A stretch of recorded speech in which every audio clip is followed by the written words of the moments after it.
Mari kita tunduk kepala, kita akan berdoa. Bapa di dalam surga, kami berterima kasih untuk pertolongan Tuhan hari lepas hari kepada setiap kami.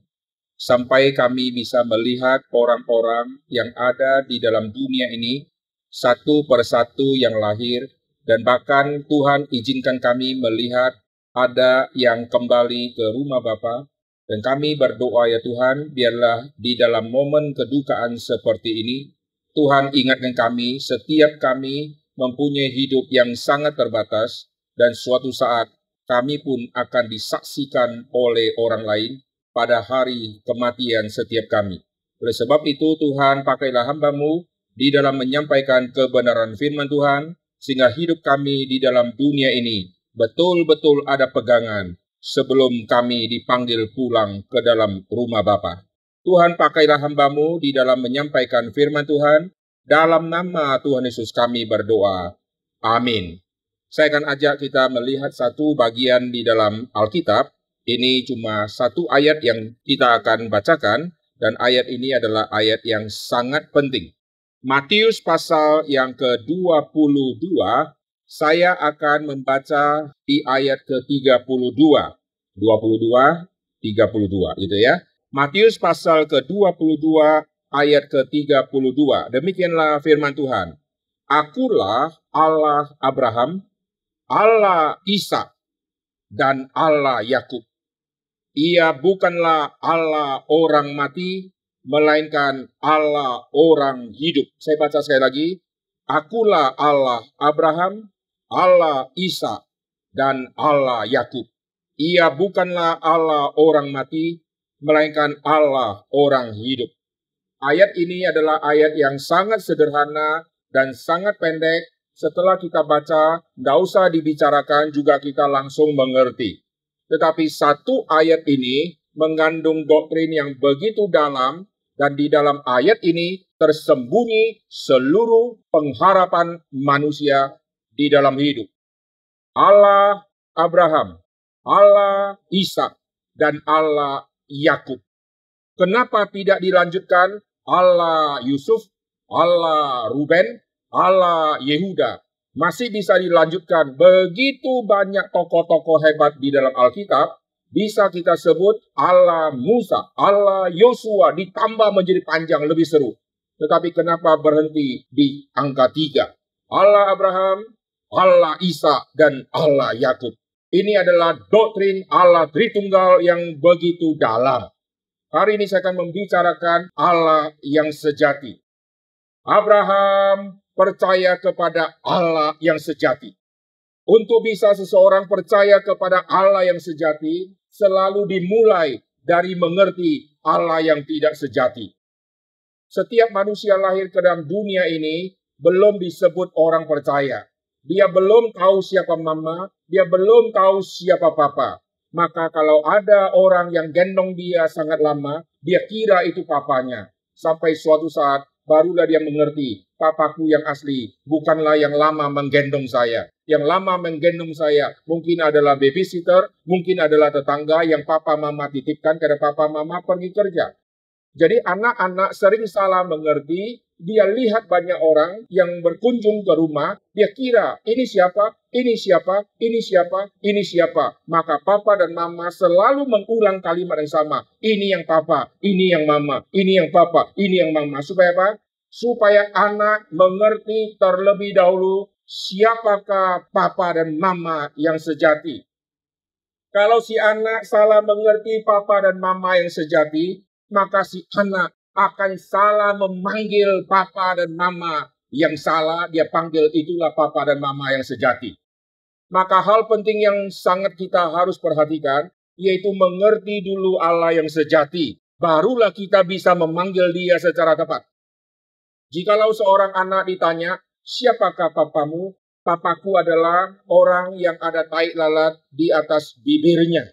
Lalu nanti datang satu penjahat yang juga ada tai lalat di atas bibirnya. Lalu karena ada tanda tai lalat di atas bibirnya ini, maka itu adalah papa. Dia panggil, ini papaku. Dia buka pintu. Lalu papa palsu ini tanya, di manakah uang yang biasa disimpan? Papa agak lupa sekarang. Anaknya tunjukin seluruh lokasi penyimpanan uang. Akhirnya semua harta diambil oleh penjahat yang mengaku papa, tapi papa yang palsu.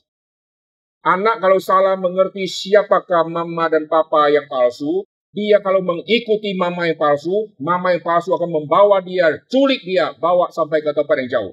Dan mama yang palsu akan kasih makan, tidak seperti mama asli yang kasih makan. Mama palsu kasih makan karena anak ini tidak boleh mati, karena uang Sandra belum saya temukan. Belum saya dapatkan. Saya masih menunggu mamanya yang asli mentransfer uang 100 juta. Maka anak ini harus kasih hidup. Maka dikasih makan. Mama yang asli kasih makan. Mama yang palsu kasih makan. Tetapi beda perhatian dan beda hati yang mengasihi. Di dalam dunia ini banyak orang tidak peduli. Tuhan yang sejati. Pokoknya siapa saja saya panggil Tuhan, tidak masalah. Yang disebut Tuhan yang sejati. Orang banyak bilang itu, oke saya percaya. Orang banyak yang lain bilangnya itu, oke saya percaya. Hanya kita panggil, itu adalah Allah yang sejati. Salah menyebut Allah yang sejati yang mana, maka seluruh hidupnya dia serahkan kepada Allah yang palsu. Dan akhirnya dia sampai tua akan rugi sendiri. Allah Abraham, Allah Isa, dan Allah Yakub. Ini berhenti di angka 3 karena Allah Tritunggal. Allah Tritunggal ini bukan 3 Allah, tetapi hanya 1 Allah, tetapi 3 pribadi. Banyak orang berkata, mana mungkin. Setiap kali sudah bicara tentang dunia Allah, orang berkata, tidak mungkin. Padahal di dalam hidup, di dalam dunia, banyak hal yang harus kita ragukan, tapi manusia terima dengan bulat-bulat. Waktu kita naik mobil, kita lihat jarum bensin sudah habis. Kita berhenti di pom bensin. Isi ya, berapa? 20 liter. Kita main percaya saja yang diisi 20 liter. Ternyata yang diisi bukan 20 liter, tapi kita main percaya saja. Kita makan di satu restoran, menu masakan sudah ditaruh di meja. Kita main percaya saja, makan. Padahal waktu dia masak, mungkin di dapurnya banyak kotoran-kotoran yang ikut cemplung. Kemarin saya makan di satu tempat, lalu setelah makan, saya tanya istri, enak ya? Enak. Setelah dia makan enak, dia ambil kuahnya, ada kecoak di dalam. Lalu saya berkata, ya enggak apa-apa lah, tambah 1 daging. Kecoak ini kalau di pedalaman, ini akan dimakan oleh orang-orang yang bertahan hidup, tidak ada makanan. Dan binatang serangga ini mengandung protein yang dalam. Ya udahlah, kita terima saja. Kita kalau mau ribut sama yang jual makanan, kita pasti menang. Kita tunjukin kepada dia, kenapa ada kecoak di sini, lalu pura-pura sakit perut. Ya udah, mungkin memang kotor. Ini kebetulan kita ketemu si kecoaknya. Yang lain tidak ketemu dan kira itu bersih. Mungkin tikus sudah berenang di situ, saudara.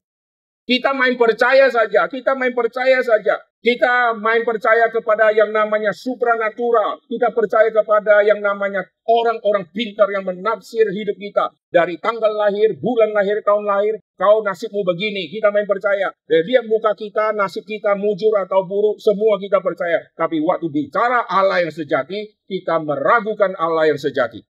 Hari ini saya akan membicarakan tentang Allah yang sejati. Allah yang sejati cirinya adalah Allah yang menyatakan siapakah dirinya. Kalau saya berdiri di sini tidak ada orang yang mengenal saya, lalu semua orang coba tebak saya. Pasti ada yang tepat dan banyak yang salah. Yang tepat apa? Saya dengan suara begini, oh laki-laki, tepat. Lihat saya, oh tingginya begini. Tapi ada hal rahasia yang saudara tidak mungkin bisa tahu, yaitu saya punya hobi makan apa. Ini sudah hal internal. Tidak mungkin Anda bisa tebak dan tepat. Karena di dalam dunia begitu banyak jenis makanan, berjuta-juta menu makanan. Bisa tebak dan kalau bisa tepat, pasti kebetulan. Lalu kalau saya tanya lagi, siapakah nama kakek saya? Oh, ini lebih spesifik lagi. Semua orang kalau tebak, seluruh dunia begitu banyak nama. Waktu dia tebak, pasti salah semua. Maka untuk bisa mengetahui siapakah kakek saya, apakah makanan kesukaanku, aku ini adalah aku yang hidup. Aku yang hidup adalah aku yang harus menyatakan diri apa yang ada di dalam diriku. Kalau aku adalah yang hidup, aku yang akan mengkoreksi semua penafsiran-penafsiran yang salah. Waktu saya pernah KKR di satu tempat di kota Batam, saya berdiri di lapangan KKR kepada anak-anak SD. Setelah saya khotbah di situ, saya pakai batik, di lapangan saya berteriak-teriak. Waktu itu saya tinggal di Batam, saya menggembalakan di gereja reform di kota Batam. Lalu besoknya, saya bawa anak saya masih kecil, saya gendong dia, saya pakai baju biasa, saya ke sekolah itu lagi. Lalu waktu saya jalan-jalan bawa anak saya, lihat loh, ini loh, nanti kau sekolah modelnya kayak gini-gini, supaya dia lihat loh, kondisi anak sekolah seperti apa. Saya gendong dia, saya jalan di lapangan situ, muncul dua anak kecil, karena lagi jam istirahat, mereka berdiri di depan saya. Lalu muka mereka lucu. Satu bicara kepada temannya, tunjuk-tunjuk saya. Satu bilang, satu berkata, ini loh yang kemarin khotbah. Yang satu, enggak, bukan. Ini. Di depan saya, lucunya minta ampun, saudara. Saya biarin mereka berdebat, ini saya atau bukan. Maka keputusannya adalah saya yang akan mengatakan, sayalah orangnya, karena saya masih hidup. Tapi kalau saya adalah yang mati, maka semua orang bisa menafsir saya ini siapa, dan kesalahan apapun tidak pernah ada orang tahu, karena saya tidak memperkenalkan diriku. Ciri Allah yang sejati adalah Allah yang memperkenalkan dirinya. Kita di dalam hidup, kita percaya ada tubuh materi, ada roh di dalam. Kok bisa? Roh, lalu ada tubuh. Kok bisa? Kita semua terima. Hal yang tidak mungkin kita bisa terima, tetapi semua kita terima apa adanya. Tapi nanti kalau sudah bicara tentang Tuhan, Tuhan menyatakan dirinya siapa, kita mulai meragukan Tuhan. Allah adalah Allah Tritunggal. Itulah Allah yang sejati. Sehingga Allah Tritunggal adalah Allah yang akan berfirman. Dia adalah Allah yang hidup. Karena dia hidup, maka dialah yang memperkenalkan dirinya. Di dalam dunia kita lihat orang membuat ilah-ilah yang palsu. Setelah buat ilah-ilah yang palsu, manusia memberikan seluruh silsilah untuk dewa-dewa ilah-ilah yang palsu yang diciptakan. Allah yang sejati bukan Allah yang didefinisikan oleh orang di dalam dunia. Tapi Allah sejati adalah Allah yang berfirman. Allah yang menyatakan diri. Lalu Allah yang sejati tidak bisa kita katakan tanggal berapa dia mulai ada. Ilah-ilah yang palsu kita bisa sebutkan tanggal berapa benda ini dibuat. Tanggal berapa saya dapat kayunya. Tanggal berapa diukir. Tanggal berapa jadi. Tanggal berapa difurnish. Allah yang sejati tidak punya tanggal kelahiran. Tidak punya tanggal kematian. Tidak punya tanggal di mana kita bisa ingat dia baru ada karena ada tanggal dan bulan itu. Allah yang sejati adalah Allah yang melampaui semua yang ada. Karena dia adalah Allah yang sejati, barulah dia bisa menciptakan dunia ini. Dunia yang sementara ini, kalau ada yang bisa buat, dia harus melampaui dunia sementara, baru bisa buat ini. Yang buat meja harus melampaui meja. Saya membuat mic, saya harus melampaui mic. Saya tidak boleh sama seperti mic. Mic tidak mungkin bisa menghasilkan mic sendiri. Maka orang yang membuat mic, dia harus melampaui mic. Dunia ini begitu hebat, begitu luar biasa, begitu akurat, begitu sistematis, ajaib luar biasa. Ini pasti ada pencipta, dan pencipta harus melampaui semua ini. Di dalam dunia ini kita melihat penuh dengan bijaksana Tuhan yang luar biasa ada di dalamnya. Kita melihat dunia ciptaan, kita kagum penciptanya pasti hebat. Kita melihat mic ini misalnya, mic ini mahal di dunia, kita kagum yang buat ini hebat. Kita lihat bunga yang palsu, bagus sekali setelah dirangkai. Ini tukang yang jual bunga ini pasti yang top di kota kita. Tetapi waktu kita lihat bunga asli yang warnanya begitu hidup, itu pasti ada pembuatnya. Dan pembuat mesti melampaui bunga. Pembuat dunia sementara, dia tidak boleh disebut sementara. Dia harus melampaui sementara. Maka pembuat dunia harus kekal adanya. Lalu yang dari kekal ini, Allah yang kekal, Allah yang dianggap jauh dari dunia, itu bukan Allahnya orang Kristen. Di dalam dunia kita melihat, ada orang percaya Allahnya begitu jauh, sehingga yang begitu jauh lepas kontak sama dunia. Tapi Allah di dalam kekristenan adalah Allah yang mengunjungi dunia, yang datang ke dalam dunia. Maka disebut ada lahirnya dia di dalam dunia, karena lahir sebagai manusia, Bukan berarti kalau belum dia lahir, dia belum ada. Dia sudah ada di dalam dunia kekekalan. Nah, perhatikan, karena Allah adalah Allah yang hidup, maka orang yang percaya kepada Allah yang hidup, kalau dia selama hidup percaya kepada Allah, waktu dia mati, apakah Allahnya ikut mati? Kalau Allahnya ikut mati, berarti generasi berikutnya percaya kepada Allah, Allah yang mana yang dia sembah, karena Allah leluhurnya sudah mati bersama dengan leluhur. Maka Alkitab katakan, Allah Abraham, Allah Ishak, Allah Yakub. Waktu Ishak, Abraham, dan yang lain-lain semua mati, Allahnya tetap muncul di sini. Allah Abraham, Abraham mati, Allahnya sekarang muncul di Ishak, Allah Ishak. Ishak mati, Allahnya muncul di Yakub, Allah Yakub. Berarti Allah yang tidak pernah berkesudahan. Amin. Itulah Allah yang sejati. Allah yang palsu, kalau manusia sudah tidak lagi mau membeli ilah itu, tidak lagi sepakat menyembah, maka selesailah ilah itu. Karena ilah yang palsu. Ilah yang palsu adalah ilah buatan dari manusia. Nah, sekarang kita kembali. Kalau Abraham mati, apakah Allah ikut mati? Jawabannya tidak. Karena Allah yang dipercaya oleh Abraham sekarang nempel dengan Ishak. Allah Ishak, Ishak mati. Allah yang Ishak percaya sekarang nempel dengan Yakub. Lalu nempel. Sampai kepada zaman perjanjian baru. Allah yang dipercaya oleh orang-orang percaya adalah Allah yang juga disembah oleh Abraham. Oh, puji Tuhan, saudara. Sekarang pertanyaan kedua, perhatikan. Kalau Abraham adalah orang yang percaya kepada Allah, Allah yang dia percaya adalah Allah yang hidup. Padahal Abraham sendiri akan mati. Berarti dia percaya kepada Allah yang hanya mendampingi dia sampai dia mati. Kalau Ishak percaya kepada Allah, Allah yang hidup itu yang dia percaya, lalu akhirnya Ishak mati, lalu berarti Allah yang dia percaya adalah Allah yang mendampingi manusia itu, Ishak itu dari lahir sampai mati. Kalau begitu, apa bedanya kita dengan agama-agama yang lain yang juga berkata, Allahku menyertai aku, ilahku menyertai aku? Di dalam kekristenan ini beda. Allah Abraham, Allah Ishak, Allah Yakub, dia bukan Allah orang mati. Nah, ini menarik. Kalau dia bukan Allah orang mati, Abraham mati, Ishak mati, Yakub mati. Maka Allah Abraham mati. Allahnya orang mati, karena sudah mati. Allah Ishak, Allah orang hidup, karena Ishak masih hidup. Waktu Ishak mati, Allah orang mati.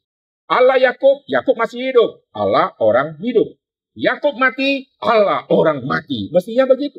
Tapi Alkitab berkata, dia bukan Allah orang mati. Loh, kalau begitu, Abraham mati, Ishak mati, Yakub mati. Lalu bagaimana kita menjawab kalimat ini? Dia bukan Allah orang mati. Abraham mati secara tubuh, tetapi jiwanya tidak mati. Oleh sebab itu di dalam perjanjian baru kita melihat ada Lazarus yang miskin. Waktu dia mati, dia duduk di pangkuan Abraham, saudara. Kalau dia duduk di pangkuan Abraham, bukankah Abraham sudah mati? Mestinya tidak ada istilah bertemu Abraham, duduk di pangkuannya. Kenapa bisa ketemu?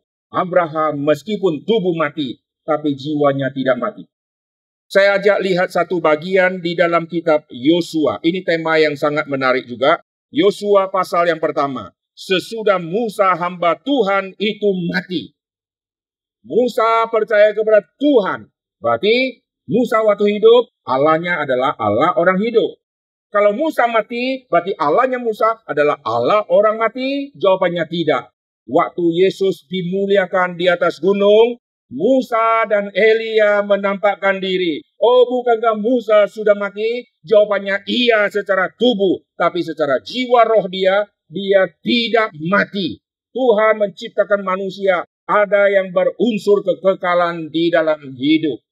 Karena ada yang berunsur kekekalan, maka Allah yang bisa menciptakan sesuatu yang berunsur kekekalan. Allah itu harus kekal. Kalau dia tidak kekal, tidak mungkin dia bisa menghasilkan sesuatu yang kekal. Kalau Tuhan adalah Tuhan yang sementara, dari yang sementara mau menghasilkan sesuatu yang kekal, tidak mungkin. Karena dia kekal, maka dia bisa menghasilkan sesuatu yang bernilai di dalam kekekalan, yaitu jiwa manusia. Abraham sudah mati? Iya, tapi Abraham tidak mati. Musa sudah mati? Iya, tapi Musa tidak mati. Nah, ini namanya paradoks. Seolah-olah kontradiksi, tetapi tidak. Nah, kita kembali ke sini. Abraham, semua tokoh-tokoh akan mati. Tetapi barang siapa yang percaya kepada Tuhan yang sejati, Tuhan yang hidup, meskipun dia sudah mati, dia akan hidup bersama dengan Tuhan yang hidup. Puji Tuhan. Kalau kita hidup di dunia ini, kita salah percaya kepada Tuhan, Tuhan yang kupercaya adalah Tuhan yang mati, maka hidup saya akan berakhir kepada Tuhan yang mati itu. Kalau Papa berkata, anakku, aku akan menyertai engkau, maka anak ada kedamaian luar biasa, karena Papa Mama menjaga. Jangan takut, Mama Papa menjaga engkau. Wah, dia senang luar biasa. Dia dengan ada penyertaan, dia lari sini, lari sana, lari sini, lari sana. Lalu Papa dan Mama yang stres, liatin anak ini dikasih tahu aku akan menyertai, bukannya lebih taat, sekarang malah lihat. Waktu dia lihat, dia pikir, enggak apa-apa, jatuh juga ada Mama dan Papa. Nah, ini salah menafsir Allah menyertai. Tetapi kalau anak mengerti, Papa dan Mama menyertai, dia akan jalan dengan tidak pernah takut. Tetapi kalimat Mama dan Papa menyertai, ada kadar luarsanya, karena Papa dan Mama akan mati. Maka tidak ada orang yang akhirnya bisa berkata, aku menyertai kamu selama-lamanya. Karena semua kita akan mati. Saya tidak bisa berkata kepada anak saya akan menyertai kamu selama-lamanya. Anak yang mengerti dia akan senyum-senyum. Nanti Papa tua, saya yang dorong Papa di kursi roda. Papa waktu sakit, saya yang bawa Papa ke rumah sakit. Papa meninggal, aku yang carikan peti mati. Bagaimana Papa bisa berkata menyertai aku selama-lamanya? Papa akan tua, akan mati, saya akan besar. Malah aku yang bisa berkata, aku akan menyertai Papa. Tapi menyertai Papa sampai kapan? Sampai Papa mati. Kalau bisa menyertai Papa sampai mati, itu kalau kita umurnya lebih panjang. Jangan-jangan kita umur lebih pendek. Aku menyertai Papa sampai mati. Ternyata 2 tahun kemudian, anak itu mati duluan. Siapakah yang bisa mengatakan, aku menyertai kamu selama-lamanya? Hanya Allah yang sejati. Hanya yang hidup dan yang tidak mati. Jikalau saya yang akan mati, saya hanya bisa berkata kepada anak saya menyertai engkau selama Papa masih kuat. Mama menyertai engkau anakku selama Mama masih kuat. Setelah engkau sudah besar, engkau jaga anakmu baik-baik. Mama tidak bisa jaga lagi, karena Mama sudah tidak kuat. Mama akan berpulang ke rumah Bapa. Kita serahkan tugas menjaga cucu kepada anak kita. Nanti anak kita akan giliran seperti itu, saudara. Tapi di dalam dunia kita melihat, Yesus berkata, aku menyertai kamu senantiasa sampai kepada akhir zaman. Dan selama-lamanya. Yesus kalau yang sementara, tidak mungkin bisa berkata kalimat ini. Karena Yesus adalah Allah yang kekal, maka dia berkata kalimat ini. Roh Kudus yang diutus, dia akan menyertai engkau selama-lamanya. Kalau Roh Kudus bukan Allah, tidak mungkin Roh Kudus bisa menyertai kita selama-lamanya. Lalu Allah Bapa, Allah Tritunggal, menyertai kita selama-lamanya. Kalau ada Allah yang sejati seperti ini, kenapa kita masih berpegang kepada Allah yang kita tidak bisa pertanggungjawabkan identitas dia? Di manakah Allah yang kita pegang, yang katanya berfirman? Mana firmannya? Coba kasih kita lihat. Coba kasih kita analisa. Semua kalimat firman dia. Apakah betul ini dari Allah yang sejati? Atau produksi dari manusia dari zaman ke zaman? Lalu dibukukan. Kita melihat di dalam Alkitab, Allah yang sejati adalah Allah yang berfirman. Karena dia adalah Allah yang berfirman, maka dia menciptakan manusia bisa menangkap firman-Nya. Waktu menciptakan manusia, manusia harus bisa menangkap firman-Nya. Kalau manusia dicipta tidak bisa menangkap, Allah berfirman, berkata, ngapain dia berkata? Karena tidak ada orang mengerti bahasanya Tuhan. Lalu Tuhan yang hidup, Tuhan yang memakai bahasa manusia. Nah perhatikan, waktu Tuhan memakai bahasa manusia, komunikasi sama manusia. Selama manusia masih satu bahasa, masih enak saudara ya. Lalu bahasa di dunia sudah begitu banyak. Semua orang akan memanggil Allahnya. Ada yang memanggil Allah yang palsu, ada yang memanggil Allah yang asli. Allah yang asli, waktu dipanggil, ada orang yang panggil pakai bahasa Hokkien, ada orang yang panggil pakai bahasa Mandarin, ada orang yang pakai bahasa Korea, pakai bahasa pedalaman, pakai bahasa Papua. Allah yang sejati cirinya apa? Dia harus mengerti semua bahasa manusia. Amin. Allah yang tidak sejati hanya mengerti satu bahasa. Allah yang tidak sejati perlu penerjemah. Allah yang tidak sejati perlu Google Translate. Allah yang sejati, saudara sekarang lagi memanggil dia dengan bahasa kampung. Allah yang sejati mengerti isi hati kita. Karena dia adalah Allah yang melampaui semua bahasa manusia dan dia mengerti semua bahasa manusia. Allah yang terbatas adalah Allah dari satu wilayah yang hanya mengerti bahasa wilayah itu.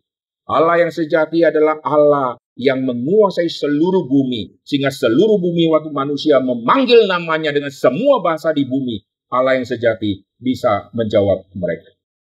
Kita mau Allah yang sejati yang bisa mengerti semua bahasa dan isi hati kita, atau mengerti Allah yang kita lihat punya tangan tidak bisa membantu, punya mata tidak lihat, punya mulut tidak berkata-kata, punya kaki tidak bisa berjalan? Atau kita menyembah kepada Allah yang sejati. Tadi saya sudah katakan, manusia dilahirkan pasti belum pernah mengenal papa dan mama yang asli. Sampai suatu saat baru dia mengenal siapa mama dan papa. Apalagi mengenal Tuhan yang sejati. Di dalam hidup manusia ada orang mengerti dan mengenal Tuhan sejati. Ada orang yang 1 menit sebelum mati, waktu Injil dikabarkan, dia baru menerima prinsip kebenaran firman Tuhan yang sejati, dan Allah yang sejati dia terima. Ada orang di masa muda sudah terima. Ada orang di masa tua baru menerima.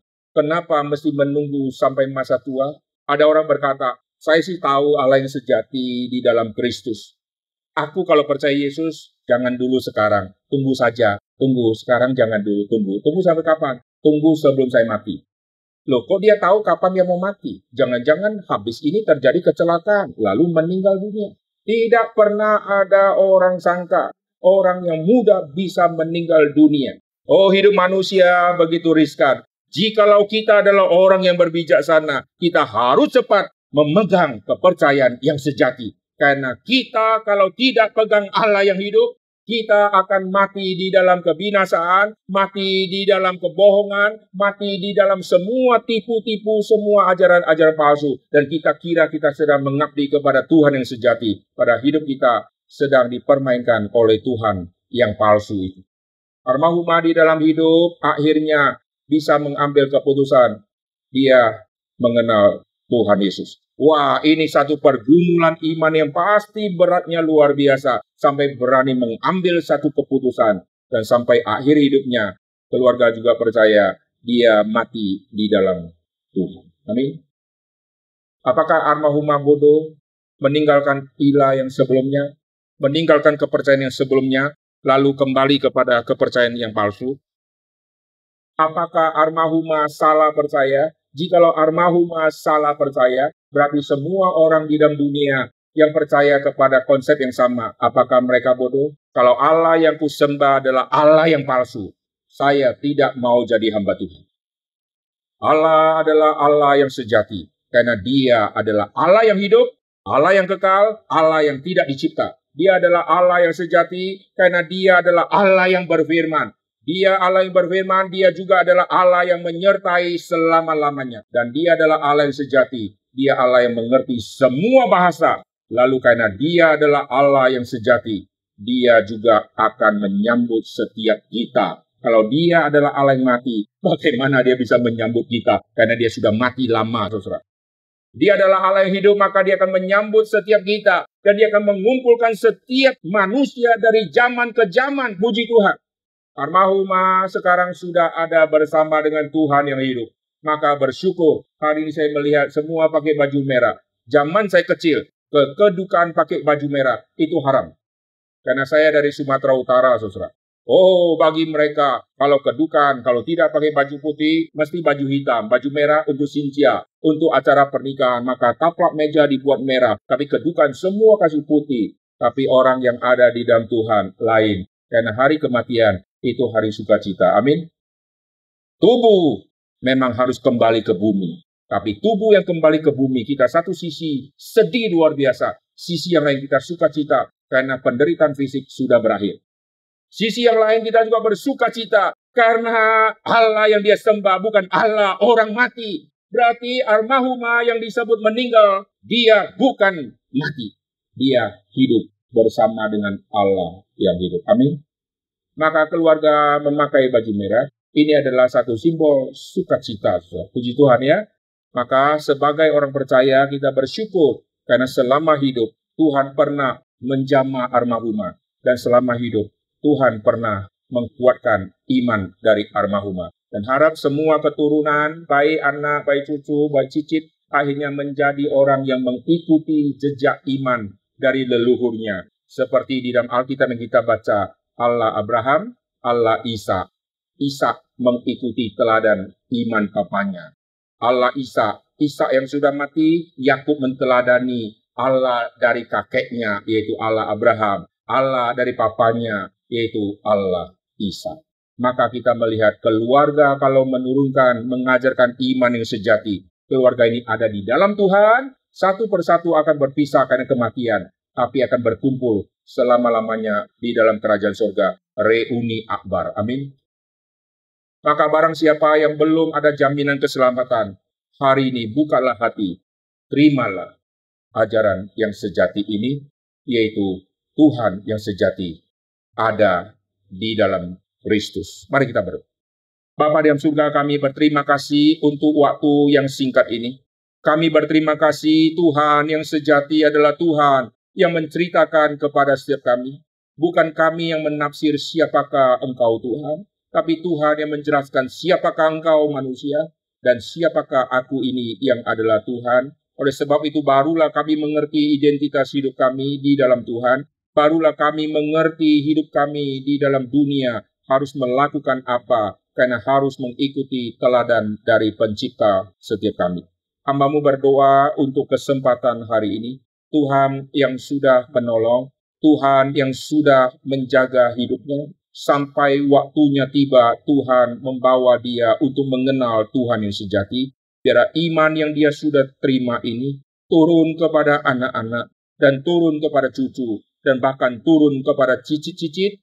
Tuhan memakai ayah dan ibu, Tuhan memakai seluruh keluarga besar untuk mengajarkan kepada anak. Selain siapakah papa, mama sejati, mereka harus mengenal siapakah Tuhan yang hidup, yang sejati. Kuatkanlah umat-umat Tuhan, kuatkanlah keluarga yang ditinggalkan. Dalam nama Tuhan Yesus kami berdoa. Amin.